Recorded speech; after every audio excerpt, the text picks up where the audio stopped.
Hello दोस्तों, मैं जीत स्वागत करता हूं आपके अपने चैनल जीत फॉर यू पर। तो आज की इस वीडियो में हम देखेंगे लर्निंग आउटकम S702।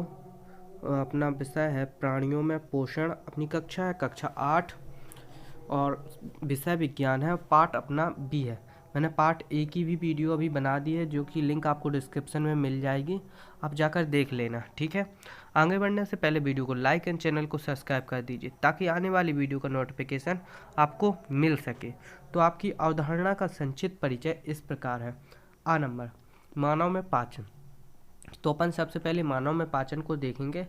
आहारनाल तथा स्रावी ग्रंथियां मिलकर पाचन तंत्र का निर्माण करती हैं। इनमें मुख गुहा, ग्रसिका, आमाशय, क्षुद्रांत, बृहदांत तथा गुदा, ये सभी मिलकर पाचन ग्रंथि का निर्माण करते हैं। पाचक रस स्रावित करने वाली ग्रंथियां होती हैं। लाल, थोड़ी यहाँ पर लारा ग्रंथि लिखा है, यहाँ पर लार ग्रंथि होगा। यकृत एवं अग्नाशय, क्योंकि लाल ग्रंथि पाचन में सहायता करती है, लाला ग्रंथि कोई होती नहीं है। ठीक है ना, ये गलत प्रिंट हो गया है। मुख एवं मुख गुहिका, यहाँ भोजन का चबाया जाता है और लाल ग्रंथियों से स्रावित होती है।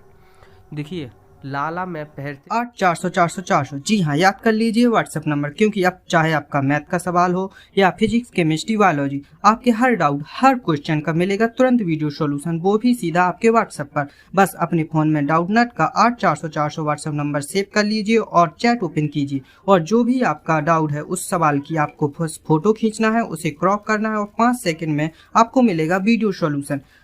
Class 6 to 12 IIT, JEE, NEET और CBSE बोर्ड और सभी स्टेट बोर्ड के बच्चों के लिए। तो देर किस बात की, अभी जाइए और 8 400 400 पर अपना सवाल व्हाट्सएप कीजिए और अपने सभी डाउट को आउट कीजिए, लिंक डिस्क्रिप्शन में। से बता रहा हूँ कि गलत लिखा हो।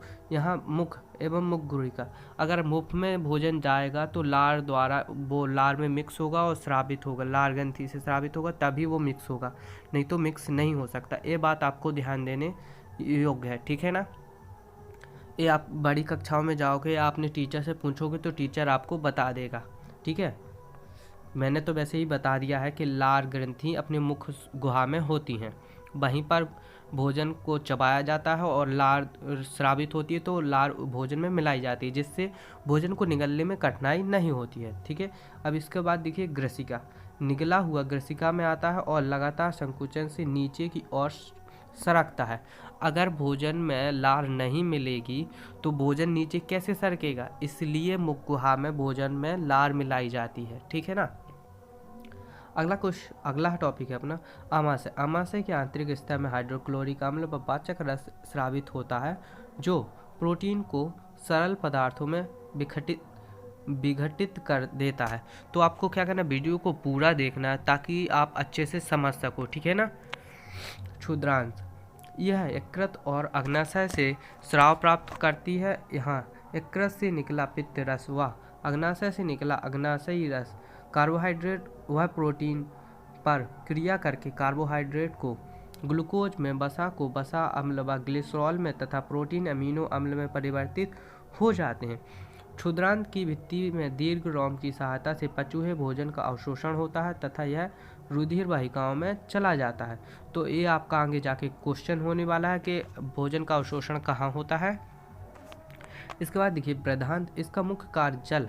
बृहदांत में सबसे ज़्यादा जल का अवशोषण होता है। जल एवं लवणों का अवशोषण करना, बचा हुआ अपचित पदार्थ मलाशय के अर्ध ठोस के रूप में समय समय पर गुदा द्वारा बाहर निकालना। जो आपका भोजन पच नहीं पाता है वो मल द्वारा आपका निकल जाता है। ठीक है ना, जो आप सुबह सुबह या कभी शाम को निकालते हो। इसके बाद देखिए अगला है घास खाने वाले जंतुओं में पाचन जैसे बकरी, गाय, भैंस। जुगाली करने वाले जंतु रूमिनेंट में आमाशय 4 भागों में बटा होता है। रूमेन में भोजन का आंशिक पाचन होता है, जिसे जुगाल कहते हैं, परंतु बाद में जंतु इसको छोटे पिंडकों के रूप में पुनः मुख में लाकर चबाता है। देखिए गाय जैसे बकरी भाई, तो एक सारा भोजन बहुत सारा भोजन एक साथ खा लेती हैं। उसके बाद आपने कभी भी देखा होगा तो मुँह चलाती रहती हैं। वो जो उनका अंदर वो खा लेती हैं भोजन, वो फिर से बाहर निकालती हैं, मुँह द्वारा चबाती हैं, उसके बाद फिर उनका भोजन पचता है। ठीक है ना। ये होता है जैसे गाय भैंस में और बकरी में। इसके बाद देखिए घास में सेलुलोज एक प्रकार का कार्बोहाइड्रेट अधिक मात्रा में होता है। घास खाने वाले हरी सब्जी खाने वाले लोगों में सेलुलोज बहुत मात्रा में पाया जाता है। रूमेन में सेलुलोज का पाचन करने वाले जीवाणु पाए जाते हैं। तो ये आपका आगे चल के भी क्वेश्चन आपको मिलेगा कि रूमेन में कौन से जीवाणु पाए जाते हैं, तो आपको लिखना होगा रूमेन में सेलुलोज का पाचन करने वाले जीवाणु पाए जाते हैं। अगर आप इस पार्ट का विस्तृत अध्ययन देखना चाहते हैं तो आपको क्या करना है, कक्षा 7 के अध्याय 2 का पाठ पढ़ेंगे तो आपको फुल विवरण आपको मिल जाएगा। वहाँ पर भी लाला की जगह लार आपको लिखा मिल सकता है, ठीक है ना। अगला है अपना अमीबा में संरक्षण एवं पाचन। अमीबा पदार्थ की सहायता से भोजन पकड़कर निगलता है। यह खाद्य पदार्थ उसकी खाद्य धानी में फंस जाते हैं। खाद्य धानी में पाचक रस खाद्य पदार्थों पर क्रिया करके उन्हें सरल पदार्थों में बदलते हैं। बचा हुआ खाद्य धीरे धीरे अवशोषित हो जाता है, ठीक है ना। इसके बाद देखिए यहाँ से अपनी वर्कशीट एक अभ्यास वर्कशीट 1 प्रारंभ होती है, जिसका पहला क्वेश्चन होगा अपना मानव पाचन तंत्र के मुख्य भागों के नाम लिखिए। तो आपने देखे मुक्कुहिका, ग्रसिका, आमाशय, क्षुद्रांत, बृहदांत एंड गुदा। तो ये आपके मुख्य भाग हो गए। इसके बाद अगला क्वेश्चन है पाचन रस स्रावित करने वाले प्रमुख ग्रंथियों कौन कौन सी हैं। तो लार ग्रंथि, इनने भी यहाँ पे सॉरी गलत लिख गया, लार ग्रंथि है, लाल ग्रंथि नहीं है। लाल ग्रंथि, यकृत, अग्नाशय, ये तीनों पाचन ग्रंथियों रस स्रावित करने वाली ग्रंथियाँ, ठीक है ना। अगला है अपना प्रोटीन का पाचन तंत्र किस भाग में होता है। आमाशय में प्रोटीन का पाचन होता है, ठीक है। दीर्घ रोम कहाँ पाए जाते हैं, दीर्घ रोम क्षुद्रांत की भित्ति में पाए जाते हैं। तो ये अपना क्वेश्चन नंबर 4 भी पूर्ण हो गया। इसके बाद अगला क्वेश्चन है अपना क्वेश्चन नंबर 5, बृहदांत का मुख्य कार्य क्या है। बृहदांत का मुख्य कार्य जल एवं लवणों का अवशोषण करना है। तो देखिए अपन ने वर्कशीट 1 भी देख ली है। यहाँ से अपनी वर्कशीट 2 अभ्यास वर्कशीट 2 चालू होती है। तो इसका पहला क्वेश्चन देखेंगे अपन, उस कार्बोहाइड्रेट का नाम लिखिए जिसका पाचन रूमेनेट्स द्वारा किया जाता है परंतु मानव द्वारा नहीं। तो इसका उत्तर होगा सेलुलोज का पाचन रूमेनेट्स जुगाली करने वाले जंतु द्वारा किया जाता है और मानव द्वारा नहीं किया जाता है, ठीक है ना। तो ये आपका आंसर हो गया। अगला क्वेश्चन है अपना अमीबा अपने भोजन का पाचन कहाँ करता है।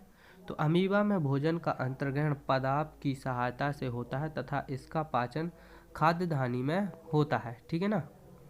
इसके बाद अगला क्वेश्चन है रूमेनेंट में आमाशय के कितने भाग होते हैं। तो रूमेनेंट्स में आमाशय के 4 भाग होते हैं, ठीक है, आप लिख देंगे। इसका अगला क्वेश्चन होगा कुछ रूमेटेड जंतुओं के नाम लिखिए। तो रूमेटेड जंतु की वही लिख देना अपने को, गाय, बकरी, जिराफ, भैंस, हिरन, ऊंट और नीलगाय। देखिए यहाँ से अपना प्रोजेक्ट का स्टार्ट होता है। तो संतुलित भोजन किसे कहते हैं, संतुलित भोजन के आवश्यक घटकों के नाम लिखिए तथा उन्हें तालिका को पूर्ण कीजिए। तो ये देखिए संतुलित भोजन है। यहाँ पर देखिए विटामिन लिखा हुआ है, स्रोत, कमी से होने वाले रोग एवं रोग के लक्षण। तो विटामिन ए अंडा, दूध, गाजर से मिलता है। विटामिन ए की कमी से रतौंधी होती है। रतौंधी जो कि 6 बजे के बाद या शाम की टाइम जैसे अंधेरा होता है वैसे वैसे दिखाना बंद हो जाता है। तो आँखों की रोशनी कम होना, ठीक है। विटामिन बी मक्का, हरी सब्जी। विटामिन बी बेरी से होता है। अभी आप इसमें विटामिन बी पढ़ेंगे। इसके बाद विटामिन बी के भी टाइप होते हैं, जैसे विटामिन B1, विटामिन B2, तो विटामिन B3 आप चाहेंगे अभी आप लिख देंगे विटामिन बी, आपको कोई दिक्कत नहीं होगी। बाद में आपको विटामिन के प्रकार पढ़ने होंगे, फिर विटामिन अलग अलग होता है। तो इसका है थकान होना, सांस फूलना आदि आदि। इसके बाद देखिए विटामिन सी खट्टे फल, नींबू, सलाद। तो जो भी खट्टी चीज़ होती है उससे लगभग आपको विटामिन सी मिलता ही है। जैसे आंवला हो गया, तो इसका से होती है स्कर्वी, ठीक है ना, स्कर्वी रोग होता है। दांतों का ढीला होना, बाल झड़ना, इसलिए आंवला बालों के लिए अच्छा माना जाता है, ठीक है ना। अगला है विटामिन डी, सूर्य का प्रकाश, दूध का अंडा। आपको विटामिन डी लेने के लिए सुबह सूर्य का प्रकाश कम से कम आध घंटे लेना ही चाहिए, ठीक है। इससे क्या होता है, रिकेट्स, हड्डियों में दर्द होना। तो आपकी हड्डियों में कभी भी दर्द नहीं होगा। इसके बाद है कैल्शियम, पनीर, तेल वगैरह। दांतों में सड़न, देख कैल्शियम की कमी से दांतों में सड़न, जैसे दांतों से कभी कभी किसी के दांतों से बदबू आने लगती है, तो कैल्शियम की कमी होती है। हाथों में झुनझुनी पकड़ना, थकान होना। आयोडीन, दाल, मछली, पालक से आयोडीन मिलती है। बांझपन होना, ये आप इतना ही समझ लीजिए, केवल बांझपन, प्रजनन क्षमता में कमी हो जाती है। लोह तत्व, किशमिश, मटर, मूंग। एनीमिया, लोह तत्व से क्या होता है? एनीमिया, सांस लेने में परेशानी, थकान होना। तो ये सब एनीमिया के लक्षण हो जाएंगे, ठीक है। अगला देखेंगे अपन, यहाँ पे देखिए अपना क्या होता है, 100 आकलन स्टार्ट होता है। तो यहाँ से 100 आकलन, प्रश्न 1 है, निम्न में से सही विकल्प चुनकर लिखें। तो अपना पहला प्रश्न है, वसा का पूर्ण रूप पाचन जिस अंग में होता है वह अंग है क्षुद्रांश। अगला क्वेश्चन है अपना, जल का अवशोषण मुख्यतः किस अंग द्वारा होता है? बृहदान्त्र। अमीबा किस अंग की सहायता से भोजन ग्रहण करता है? पदार्थ की सहायता से। आमाशय में अम्ल स्रावित होता है, हाइड्रोक्लोरिक अम्ल। तो ये देखिए अपन ने प्रश्न 1 के उत्तर देख लिए। यहाँ से देखिए प्रश्न 2 जो कि सही जोड़ी हैं, कॉलम ए और कॉलम बी का मिलान कीजिए।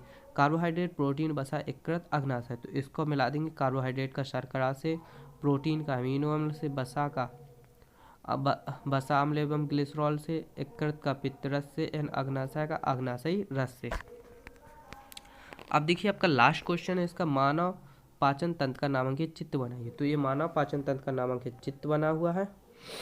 तो देख लीजिए, बड़ी आंत, छोटी आंत, अग्नाशय, आमाशय, ग्रसिका, यकृतन, पित्ताशय। पाचन, मानव का पाचन तंत्र ये बना हुआ है, ठीक है। इसके बाद देखिए अमीबा का चित्र बनाइए। ऊपर दिया गया था आपको अमीबा का चित्र, तो वही देखकर आप यहाँ पर बना देंगे। जो पदार्थ, ग्रासधानी, अमीबा, अन्य द्रव, केंद्रक, ठीक है। तो यहाँ पे देखिए अपनी वर्कशीट खत्म होती है। अगर आपको फिर भी क्वेश्चंस में कोई भी डाउट है तो आप कमेंट करके पूछ सकते हैं, मैं आपको ज़रूर बताऊंगा। वीडियो को ज़्यादा से ज़्यादा शेयर करें और लाइक करें। मिलते हैं अगली वीडियो में, तब तक के लिए धन्यवाद।